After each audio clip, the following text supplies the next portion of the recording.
तुरंत उनके शिव तेज को अपने अंग में ग्रहण कर लें, अन्यथा सब कुछ भस्मीभूत हो जाएगा। जो आज्ञा ब्रह्मदेव।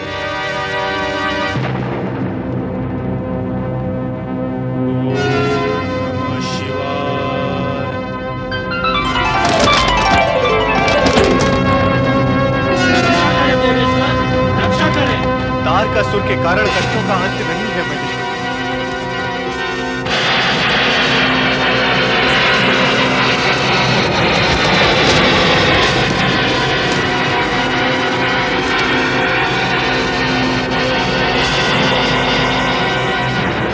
धैर्यहीन, धर्महीन और बुद्धिहीन देवगण, तुमने असमय यहाँ आकर शिव और शिवा के महामिलन में बाधा डाली है।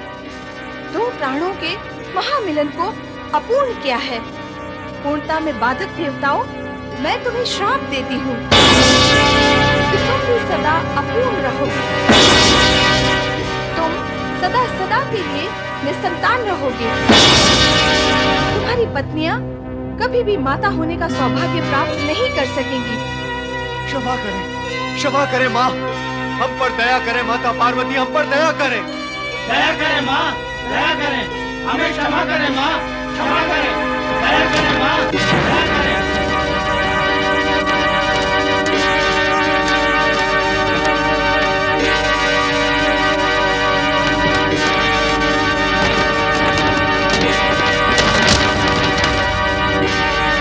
मैं आग से जल रहा हूँ ब्रह्मदेव। ये आग की पीड़ा मुझसे सहन नहीं होती है श्री हरि विष्णु जी। मेरा तन जल रहा है, मुझे बचाइए देव ऋषि। गंगा जी की शरण ले लो अग्निदेव, यही बुद्धिमानी है।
जल प्रवाह में बहता हुआ शिव का तेज पुंज तुम सबने धारण कर लिया है।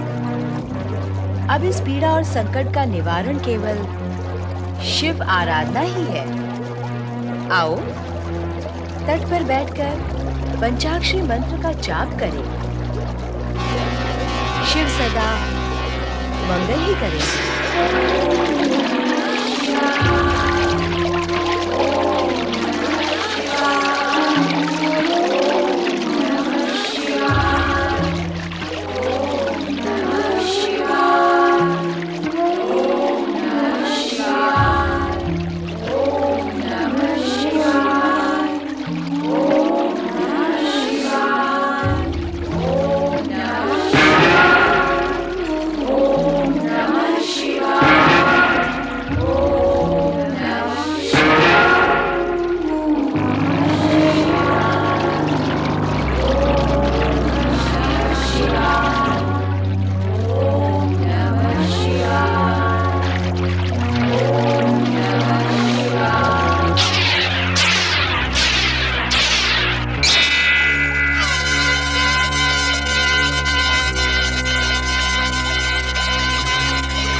प्रकाश पुंज गंगा जल के प्रवाह से तट पर आ लगता है, जहां उसके प्रभाव से संपूर्ण वातावरण दिव्य हो उठता है।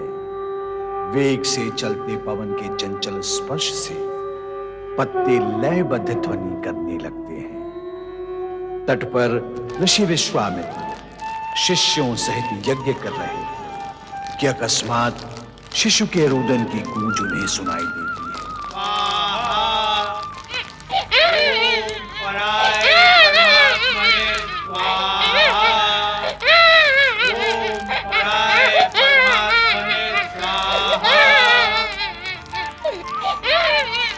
क्या हुआ गुरुदेव? आप खड़े क्यों हो गए गुरुदेव? शिशु का रोदन सुन रहे हो? किसी नवजात शिशु का रुदन है गुरुदेव। ये शिवपुत्र है। शिवपुत्र? असुरों का नाश करने वाला शिवपुत्र। उसके दर्शन का पुण्य लाभ करना होगा।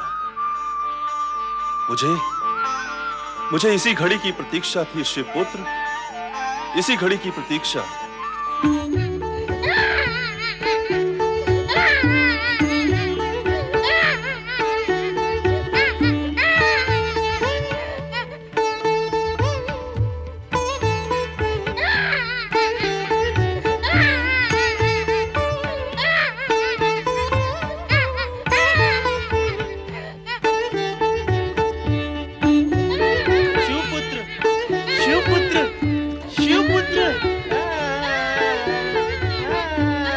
नमो नमः शिवपुत्र, नमो नमः।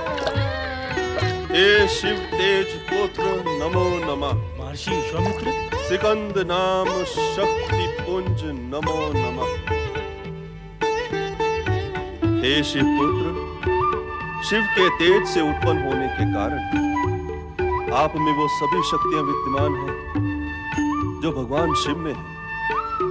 तारकासुर जैसे अत्याचारी का संहार करने के लिए ही आप इस धरती पर प्रकट हुए हैं। हे शक्ति पुंज, कृपा कर मुझे वो ज्ञान एवं शक्ति प्रदान करें जिसके लिए मैं अनंत समय से प्रयत्नशील होने के उपरांत भी वंचित हूं।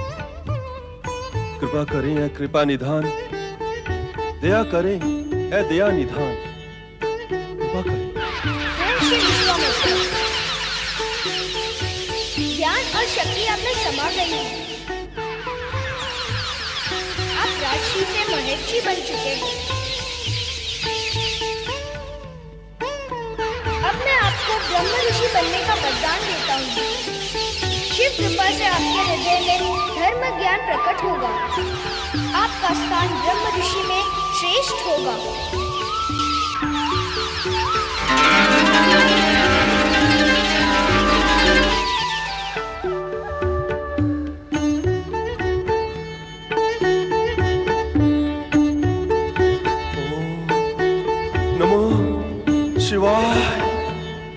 हे विश्वामित्र, तुम्हें पूर्ण ब्रह्म ज्ञान हो गया है।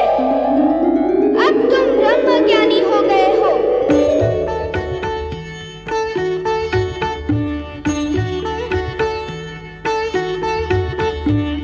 ओम नमः शिवाय।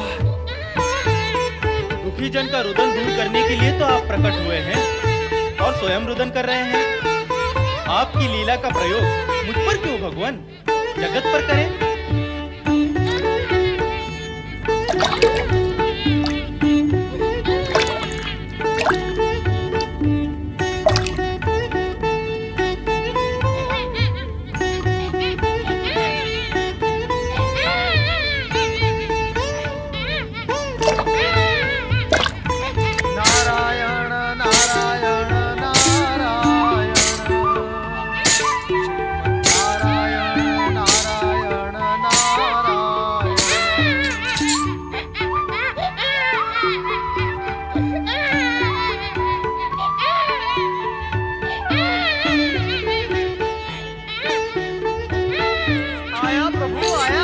नारद, तुम्हें नीचे पृथ्वी की ओर नहीं और ऊपर आकाश की ओर जाना है। इस समय शिवपुत्र को तुम्हारी नहीं, नक्षत्र लोक में स्थित उन 6 माताओं की आवश्यकता है जो शिशु का पालन कर सके। 6 माताएं? हाँ, 6 कृतिकाएं जिनके द्वारा इस शिशु का जन्म हुआ है, प्रभाकृति, आभाकृति, तेजाकृति, भव्याकृति, शोभाकृति और सुकृति। तुम नक्षत्र लोक जाकर इन कृतिकाओं को इस शिशु के विषय में सूचित कर दो। यही शिव इच्छा है। शिव इच्छा अर्थात सदिच्छा, और नारद का तो कर्म ही है सदिच्छाओं की सूचनाएं देना। नारायण नारायण।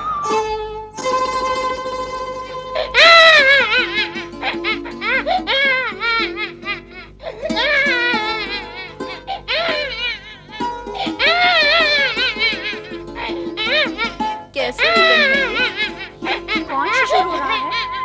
जो भी कोई है, इसने हमारे मन के मातृत्व को जागृत कर दिया है।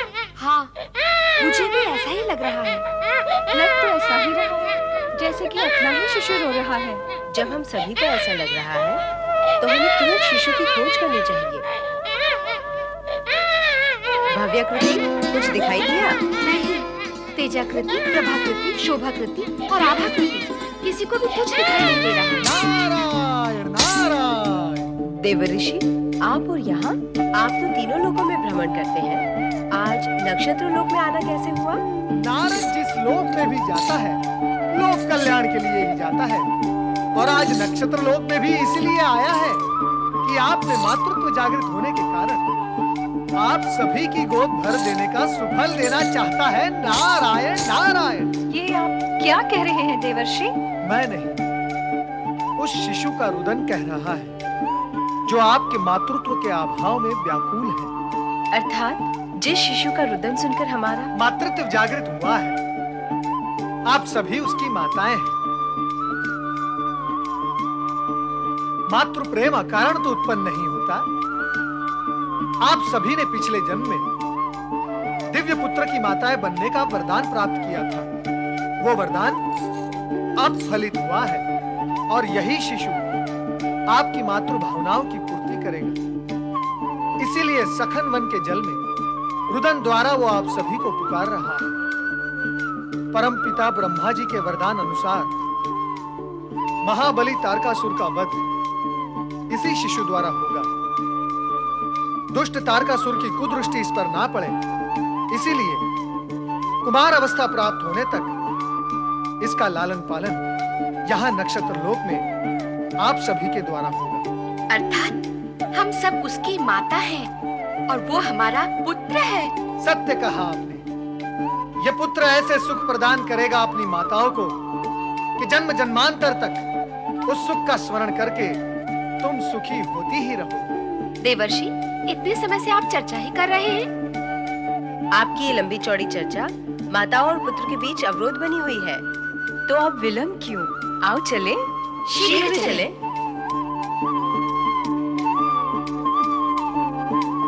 माता का हृदय कब और कैसे बनाया है प्रभु? क्या आपने मन की करुणा और माता के हृदय की ममता के मेल से बनाया है? देखा ना, पुत्र का नाम सुनते ही कैसी सबके सब भाग गई अपने पुत्र कार्तिकेय के पास।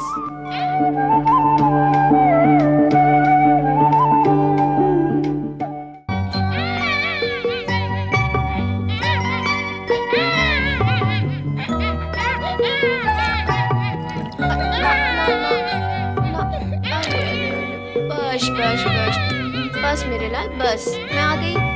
चुप हो जा मेरे लाल, चुप हो जा। ला, मुझे भी दे। अरे क्या दशा हुई है रोते रोते। अरे अरे देखो तो, इसका चेहरा कितना कुम्हला गया है। ला, मुझे भी तो दे। तुझे क्यों, मुझे क्यों नहीं? और तुझे ही क्यों? मैं भी तो इसकी माँ हूँ। तो मैं भी तो इसकी माँ हूँ, क्यों? शिशु भी अपना रुदन रोककर ये देख और ये सोच रहा है कि ये मेरी कैसी माताएं हैं जो मेरे समीप आने के लिए अपने आप में भेदभाव करके एक दूसरे से दूर जा रही है। विचार करो देवियों, विचार करो।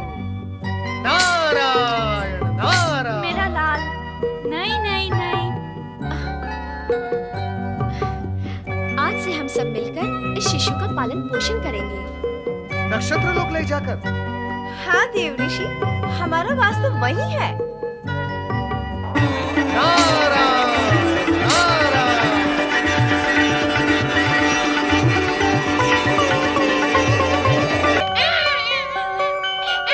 ला मुझे दे, इसे मैं चुप कराती हूँ। मुझसे चुप नहीं हुआ, तुझसे क्या होगा? तू क्या ज्यादा चतुर है चुप कराने में? ओफो, तुम्हारी विवाद करने से वो चुप नहीं होगा, और अधिक रोएगा। लाओ मुझे दो। सुन लो इसकी बात। इसकी नहीं सुनेगी, उसकी नहीं सुनेगी, तो क्या शिशु का रोना ही सुनती रहेगी? ये क्या बात हुई? शिशु के हित के लिए विवाद हो रहा है और शिशु का ही अहित हो रहा है। बच 6 बच्चे हो तो एक माता उन्हें संभाल लेती है, पर यहाँ एक बच्चे को 6 माताएं नहीं संभाल पा रही हैं। हाँ, 6 बच्चे होते तो हम सभी बराबर प्यार कर सकती थी।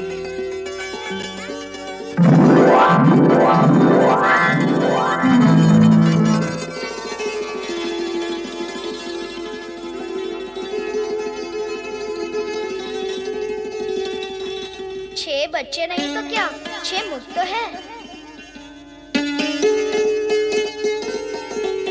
सखियों, हमारे इस पुत्र का नाम क्या है? कार्तिकेय। कार्तिकेय?